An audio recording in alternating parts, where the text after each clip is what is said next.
now we've talked about the theory. Now let's take the theory and put it to practice. And so the next stage is let's do a lab demonstration.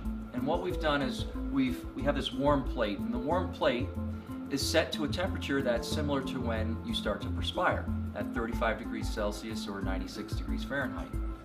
And we have this plate and we have our layered system on the plate. On one side we have a competitive system where we have a competitive base layer with a competitive outer shell. And on the other side we have the Cocona system where we have the Cocona mover layer with the Cocona protector layer. And what we're going to show is that when you start to perspire, how long does it take to get rid of that moisture? Because really what matters is when you perspire, you don't want to just move the moisture, you want to remove the moisture. If you just move the moisture, it's still part of your inner climate. You want to remove it, and the only way you can remove the moisture is by converting it from a liquid over to a vapor. And the way we do that is we increase the evaporation rate.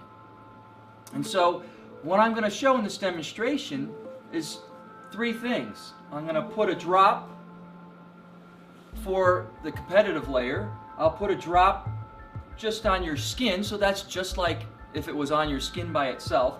And then, to be fair, I'm going to put 3 drops on the Cocona side because we don't want to give the competition too much, grief. So now I've put my garment, I'm starting to sweat into my garment, and this is what's going to happen if water was just on my skin. This is on the competitive side, and this is on the Cocona side. What's important now is vapor needs to leave the system. And so that liquid has to convert to vapor. Well, how do we know the vapor's leaving? So I'm going to put some watch glasses on, and we're going to see the vapor actually condense onto the watch glasses. And that's going to show us whether vapor's leaving the system or not. Notice how large the circle is of the vapor condensing. Compare the two sides. Compare the competitive side versus the Cocona side. What's happening is, on the Cocona side, we're able to move the moisture and remove it.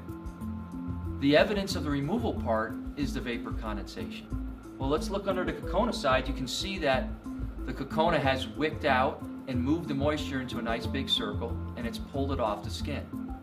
When we look at the competitive side, you see that it's wicked out the moisture, but the moisture is still, part of the moisture is still on your skin. So let's check back in on our hot plate, and let's see. You can see that the water that's just on the skin is still there. But if we go over to the Cocona layer, we notice there's no water on the skin, there's no water in the mover layer, and there's no water on the protector layer. Let's see how our competitor did. Remember now that the Cocona side had 3 drops.